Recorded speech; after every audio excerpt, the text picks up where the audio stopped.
Hi and welcome. My name is Kimberly Kaler. I am president of Advancing Organizational Excellence, and I'm excited to be here with you today to talk about crisis communications and redefining your efforts. Drew Burns will be coming in about midway through the presentation and adding a lot of examples. So I'm really happy to have him here on the presentation as well.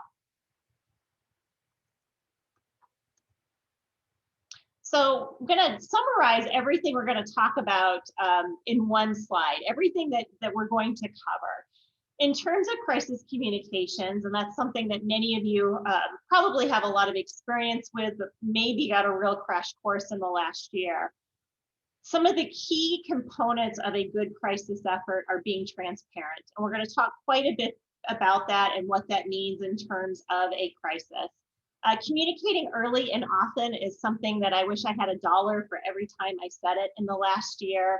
Asking yourself constantly, what does each audience need to know? You almost can't over communicate in a crisis. We will talk a little bit about that as well. And then compassion and leadership and the importance of empathy and really having a compassionate side to all of your communications efforts. So I'll start first with just defining a crisis. So I am actually trained in crisis communications. My certifications through the National Transportation Safety Board and the FAA. So I was trained in terms of an airplane crash happened, the communications efforts that have to occur. And typically a crisis is defined as a sudden and unexpected disruption to your business. It interrupts your normal operations. It requires an immediate coordinated management response. And notice that word immediate and coordinated. Those are key components of a crisis plan. It's likely to require decision-making actions at the highest level of the company, involves notifications of agencies, and then has the potential to attract extensive news media coverage. So this is a slide that I have used for the last 10 years when I've talked about crisis communications. And you'll notice a couple of things that are missing from the list that obviously now need to be added. I didn't just update the list because I want to point out that, traditional crisis communications is actually pretty naive in terms of really understanding what we've experienced in the last year. I don't have pandemic on the list, and then also diversity and inclusion. So really two big key components that many of us have, experienced or dealt with in the last year. So the current situation, I'm sure all of you on this webinar today had to deal with the pandemic or maybe some diversity and inclusion efforts throughout the last year.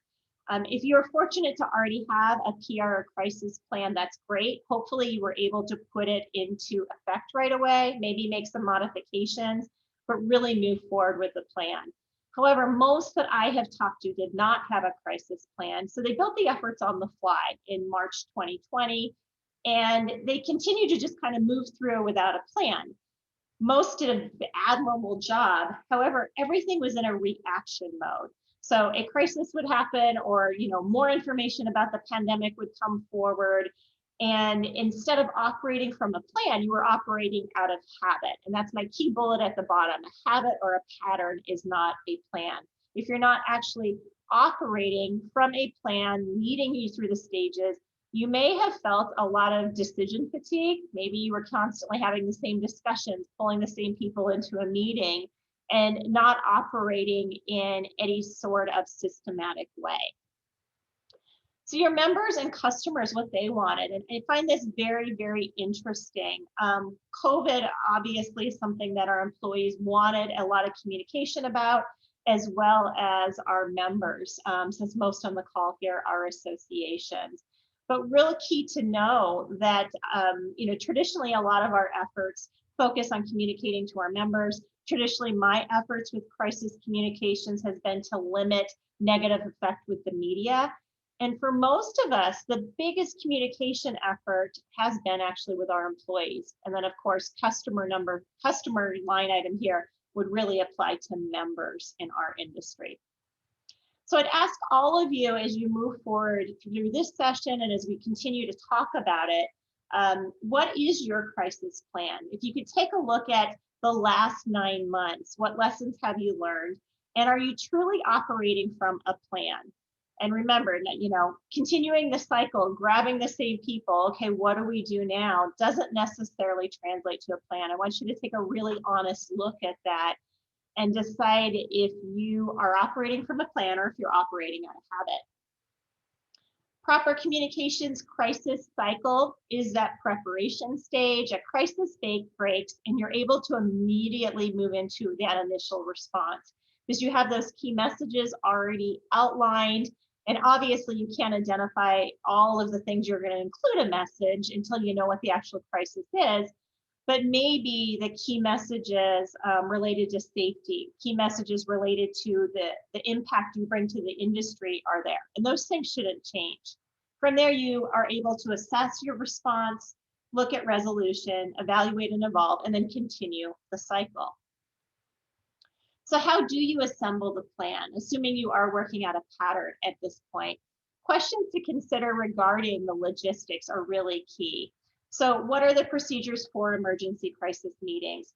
Chances are you've created a habit from this at this point. Who do we pull in? Who reviews things? What do we need to do? Who has to have a seat at the table? And if you're a small organization, it may mean the majority of people. But asking yourself truly who needs to be briefed. And then one of the things that many have commented to me is that there's been too many eyes. From the very beginning of the pandemic, especially, it was key to get input from many different areas of your organization. And that set a precedent that you need all eyes on everything. So maybe ask some tough questions now in terms of who really needs to look at everything. What is the chain of command? And then how to contact crisis team members, making sure somebody's available at all hours. One of the things you learn in crisis communications training is to make sure you have the plan outside your building. And obviously we're all working from home, or many of us are working from home, but there's all sorts of stories about having that great crisis plan put together and it's sitting in somebody's office and you don't know how to contact somebody. Maybe the office burns down. Stories like that. So the message to take away from here is making sure the plan is a living thing and it exists outside of traditional channels. And then really looking at who your team is. They should be able to take effective action in a crisis and have both operating and communication response strategies and programs. Key also to assuring the flow of reliable information between all staff, management, and volunteers. So that crisis team, there's a lot of misconceptions about team members that you should have on such a team. Obviously with the pandemic and maybe with diversity and inclusion, some of the things we're talking about today, real key to have human resources representative, different leaders from different areas of your organization, different department heads, maybe legal representation, though most people don't pull them necessarily as a part of a team, but have them as a dotted line. And then having that chosen spokesperson, which I'm going to talk a little bit about more. So one of the key lessons learned with regard to crisis communications is don't automatically assume that your executive director or your highest ranking official, your president or your CEO should be your spokesperson. And I'll tell you why.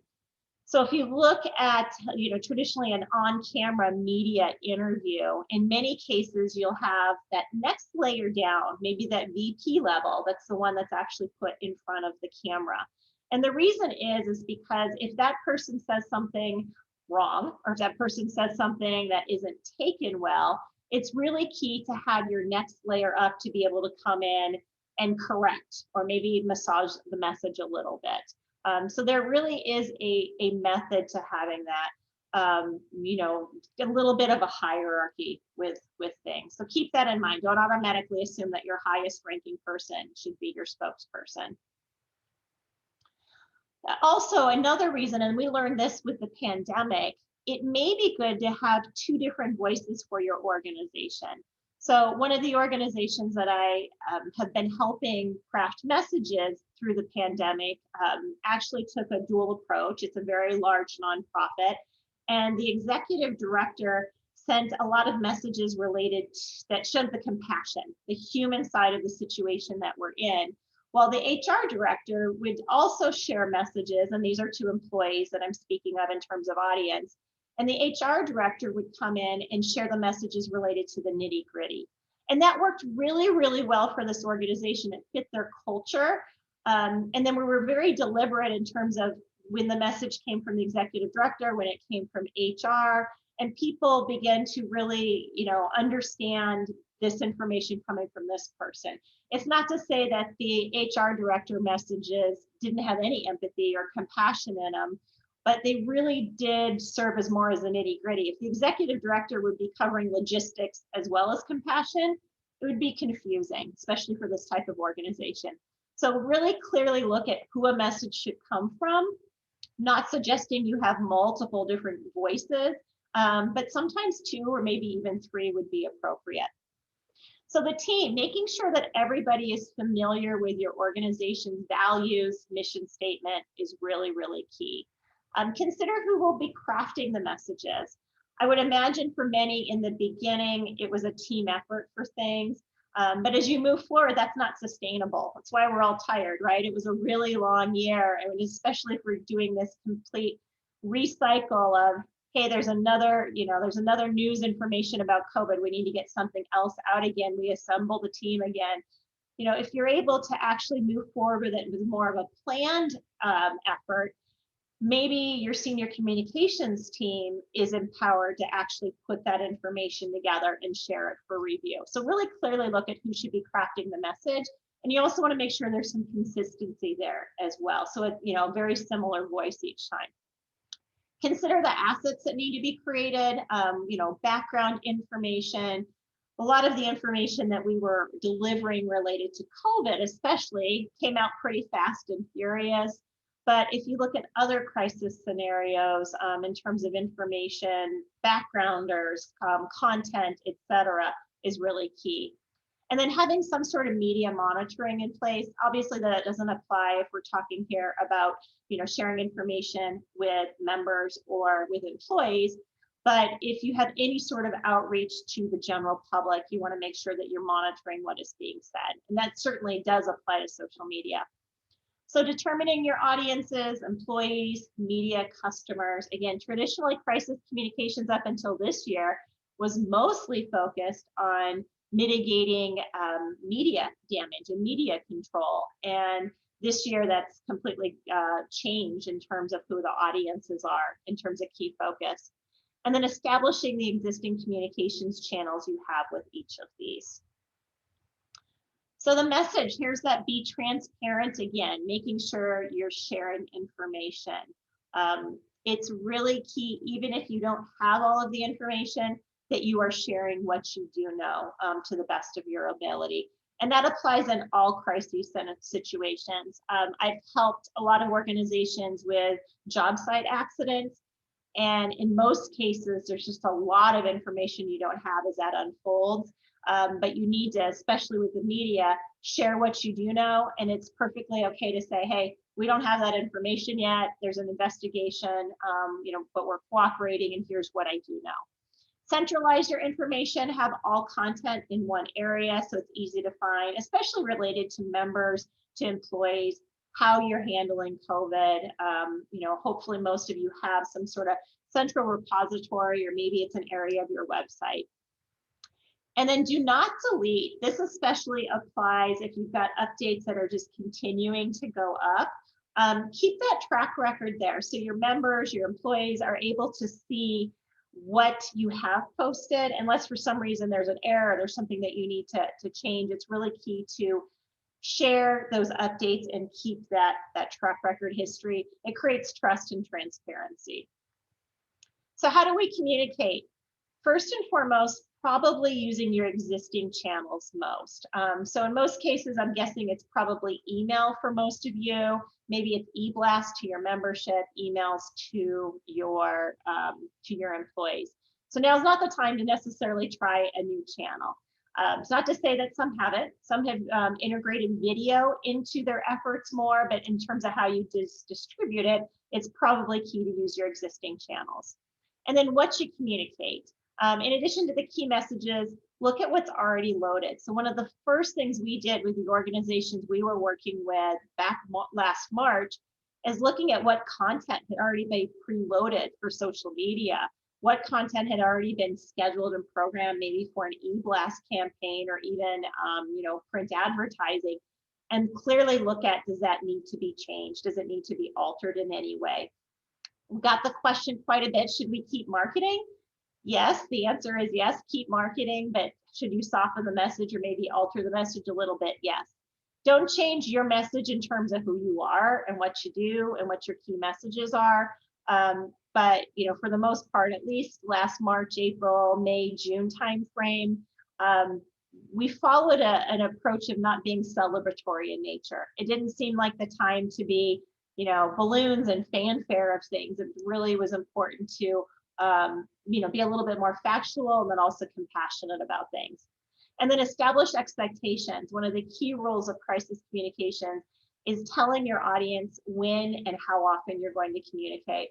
So, many of us got used to that with the different governors across the country. I actually lived in Ohio for some time, and I know my friends in Ohio all knew that Governor DeWine was going to come on every single day at 2 o'clock. Many of them called it wine time with DeWine. And I'm talking wine with alcohol, not whining about DeWine. But, it was really kind of interesting phenomena that we all knew when, Governor of New York was on, et cetera. And they came on every day, whether they had much new information or not. So that's key in terms of transparency and building trust with your audience.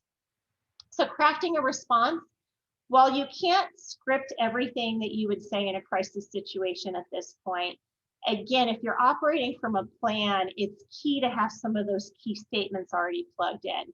So this is a statement that we pull from a construction firm that we work with and related to any sort of job site accident. So right now, our primary concerns for the welfare of our employees, our customers, our members, et cetera. We're doing all we can given the situation, and everything's really peripheral at this time. Or what we know about this situation is this.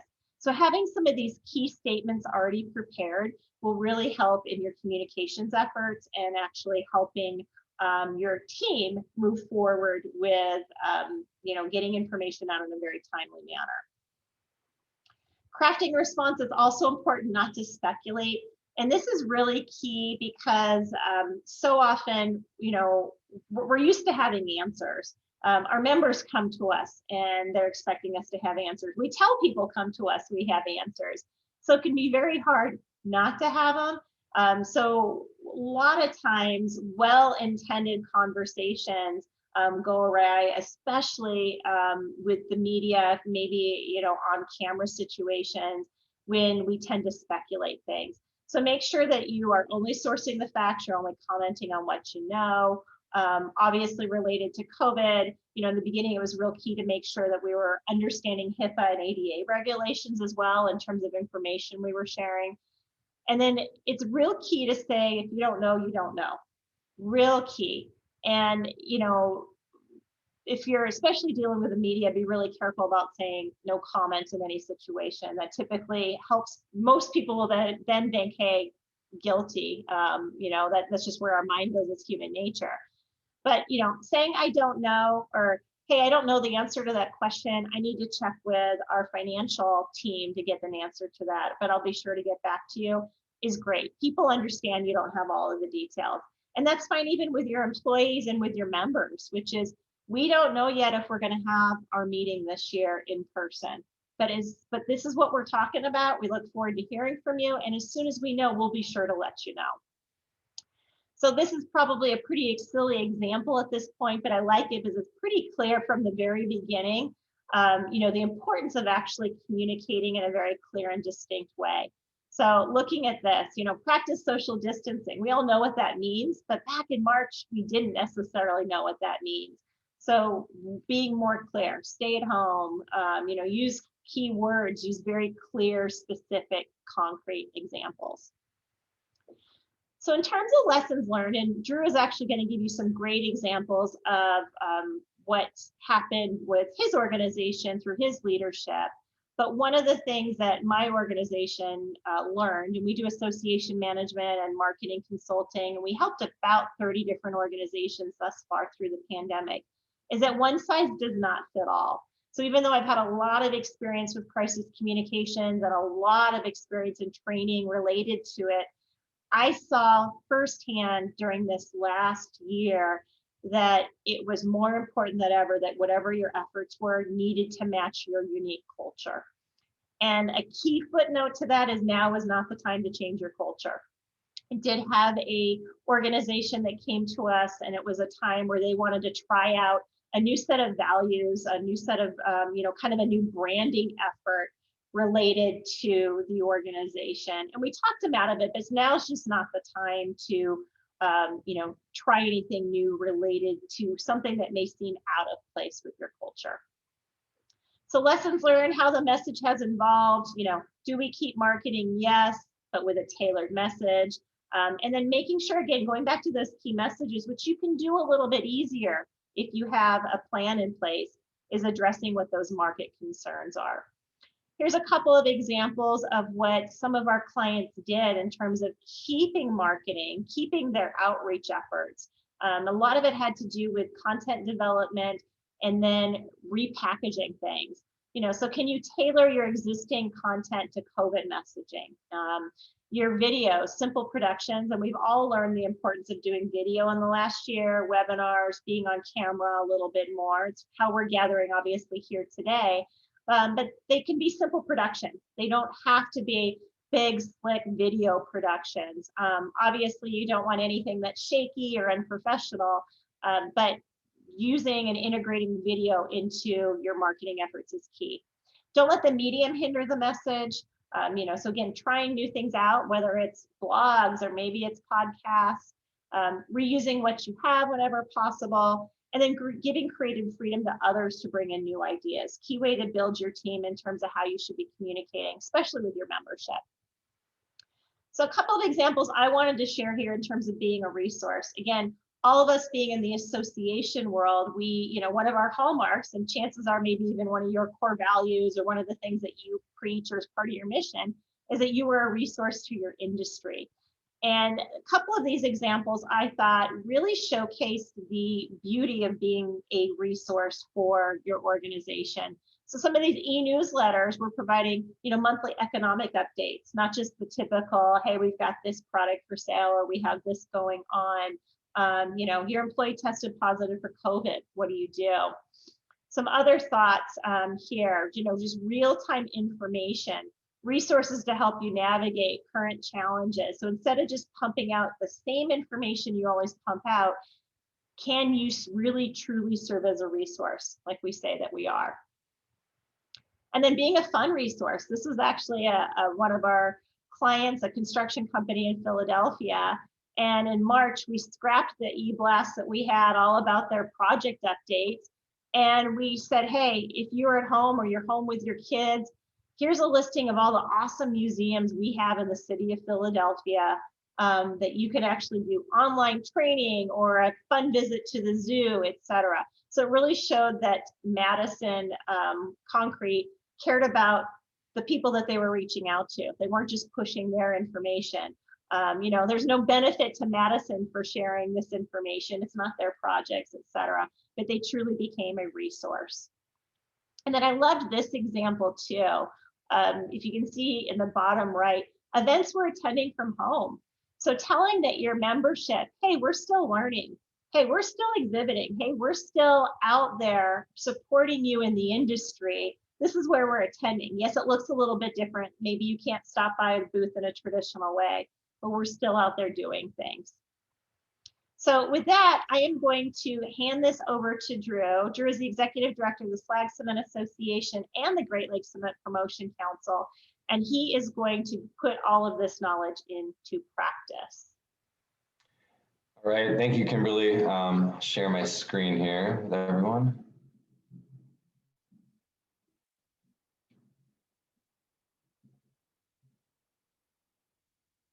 All right. Yeah, thank you, Kimberly, and thank you, MSAE, for having us.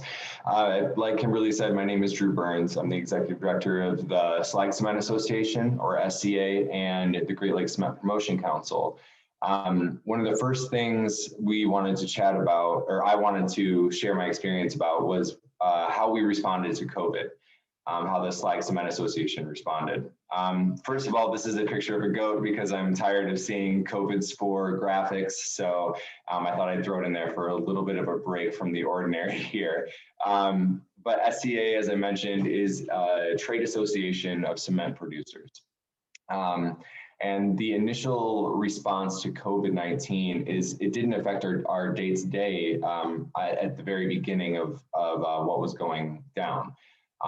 So our response and our communications to our members focus mainly on resources for our members, as Kimberly mentioned earlier, economic forecasts, what to do in these situations, what news information I'm hearing about, just being that resource for your community and for your industry as we navigate and move through an interesting time.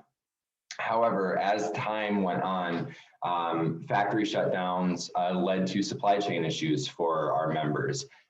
Shutdown of steel mills and iron mills directly affected the supply of slag cement. So our members were facing a lot of questions from their customers, and the initial involvement from our past experiences with different situations we needed to respond to pointed to our executive committee as the first line of what are we going to do, and who we roped in at that point.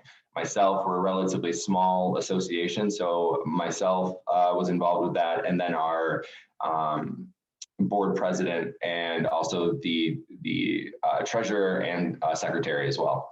So that was who was involved with the initial response to this. However, departments of transportation can be very touchy, so we wanted to, and that was who initially asked the questions, if there was an issue with supply or what we were seeing here. And our members needed a collective voice to ease those rising concerns. And so we gathered as much information as we could initially to make sure we had all the facts straight from all parties involved and discussed. The executive committee suggested that we discuss it with our entire board as it affected all members. Another interesting caveat is there's only so much we can actually say from an antitrust perspective as we're a trade association, and we can't give too much logistical information out on a state-by-state basis, as we just don't have that many suppliers. So there were issues that we had to really think through and think about before formulating a response. What we decided to do was to develop a letter template, a communication for our members to use when they got these questions. And it would come from SCA as a collective response. The first thing it did, that letter, we outlined our credibility and who we are as a group. And that information, that prepackaged content came from prior communications we've had in a crisis situation. So we pulled that into our crisis communications plan and had, just boilerplate information to use in this type of scenario. And then we went into an honest outline of what the issues are. As Kimberly put it, here's what we know right now. Reasons why things are happening the way they are. Empathy for how that impacts their work and their day-to-day life. What we're doing to help address those issues. And a forecasted timeline of when we would hope that these issues would be resolved. We highlighted why we're limited with certain information. Again, this transparency thing is really important. People know when you're trying to avoid certain topics. So be honest with why you're avoiding certain topics, why you can't say certain information. And in this standpoint, it was a legal reason. So there was very good reason for not giving certain information on the logistical issues that they were having. Stress that you're open to feedback and more questions as you have them. We are all navigating this together. That sort of crafted message is what we aimed for with this. And then we also referenced a list of members that were willing to discuss in more detail with them. So contacts of people that we had already discussed that they would be giving out their information, but a good reference for them to go talk to somebody in the actual field who may be able to give more detailed information than we can as a collective whole, as a trade association, back to that those antitrust issues. We created a generic version of this and then also customized it based on our members' needs for whatever person or department or organization they're looking to give them and provide answers for. And the whole letter was crafted from the SCA, not from a specific member or a specific producer. So there's strength in numbers, that whole tagline. This helped maintain industry relationships for our members and acted as a shield for them, helping them field any potentially angry customers, and saved a lot of industry relationships, as we didn't want people to get a bad taste in their mouth about this product when they're happy using it otherwise. So it really helped them, as a buffer, so they didn't have to, so they could point to a reason why something was happening instead of, giving their side of the story. Some tips on and lessons learned in this situation. I found it very helpful to rely on industry contacts for advice as appropriate outside of just our membership. I was lucky enough to have industry contacts that have faced this sort of situation before, and were able to provide really keen insight on what we should include and what we can't. Think about your response before just jumping to the keyboard or phone. My immediate response when I got an email from the director of the Department of Transportation in Ohio was to get on the phone and talk to him. But what I needed to understand what mattered to that audience, rope in my members, get their feedback, and then proceed. And again, these things change situation to situation. If you had outlined this in your crisis communication plan and had a ready response, you may not need to go to that executive committee or rope in people to get their opinion. But this situation called for that. And again, with the transparency, be transparent, but stick to the relevant facts, not the sticky details. People want to know what's happening, but they don't need to get lost in the details and get lost in the weeds there. And then also create a crisis communication plan. We didn't necessarily have one in place at this point. So I think, like a lot of people, we were flying by the seat of our pants, so to speak. We had experience with past things, and I'll talk about them in a few minutes, that we needed to create communications for, but we were able to pull from those things. But this has brought us to the table of thinking, okay, what do we need to do when we have an issue where our awards program is canceled? So it's helped to wrap our brains around those sorts of needs for us as an association. Another example, equity in concrete. The issue was that some industry associations have seen the need to address potential liabilities surrounding diversity, inclusion, and equality. I'm talking specifically from a concrete industry standpoint. A lot of different trade associations and nonprofits in the concrete industry meet regularly, and one of them had an issue with a member who had said some not great things on their social media, and some members were calling for them to be removed from their board. Had no idea how to respond, and nobody had ever seen this sort of issue before. So we, as a collective group, wanted to provide resources and figure out how our industry can respond and how our leaders can respond in this sort of situation. The response has been a need to create a plan for leaders to be able to implement in order to respond to these issues effectively. That included ethics policy templates for them to start implementing, so that there's an actual process of people fielding those issues or those requests from members if they have them. A glossary of terms so people know what the common terminology is, what systemic bias means, what implicit bias means, things of that nature. And then also educational resources for the group to utilize, whether that's a presentation that's canned and ready to go, or speakers that they could implement into their events on this topic. Some lessons learned. This is still unfolding, but it has definitely called a need for a little bit of thought when it comes to the industry's crisis communication thought process.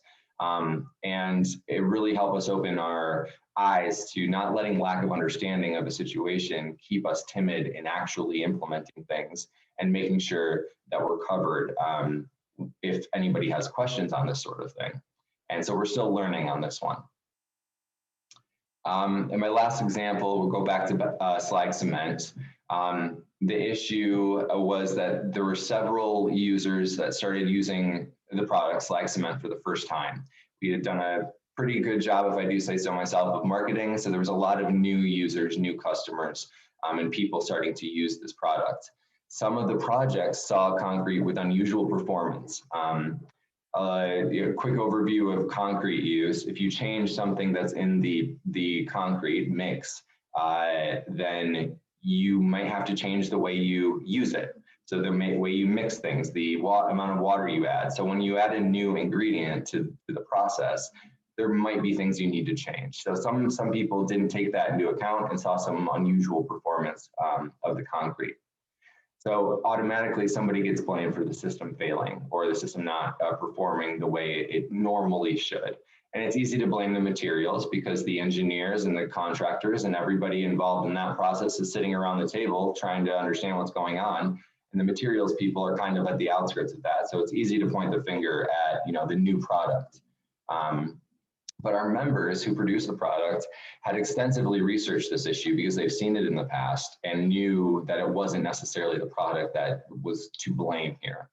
The ultimate fault relied in those placing the concrete and not properly knowing how to use the product when switching from using different products in the past. So the initial questions came from governmental projects, departments of transportation. And we needed to we coordinated meetings with state officials and our members to get to the bottom line and have a just open and honest discussion on what everybody thought was happening. And a lot of data exchange. Working with concrete contractors and engineers, there's a lot of testing data that needs to be looked over and considered in this case.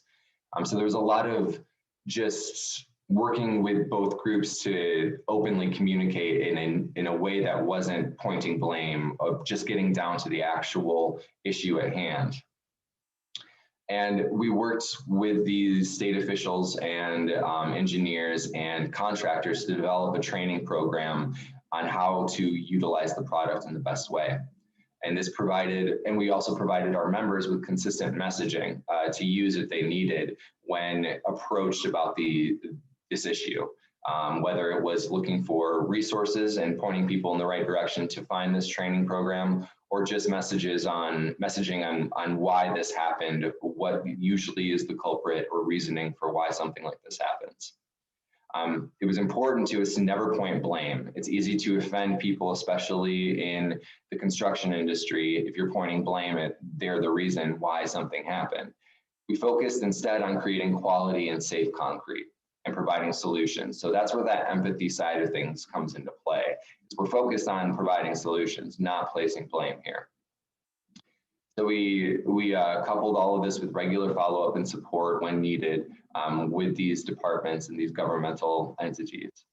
However, longer term, in the short term, we created content for our website on the subject. As Kimberly mentioned, we had a place on our website that housed information on this subject, training resources, all the information, so people knew where to go when they were looking for information on the subject. We included that information in our e-newsletter and social media to serve as case studies for other projects. And this goes back to what Kimberly said about use your general communication vehicles. We didn't try and get flashy. We used what we knew people were looking at: our social media, our newsletter, our website, and then email communications as well. We decided that it was worthy of our time to expand the promotion on this topic and really get people that are new to the product to understand how to work with it.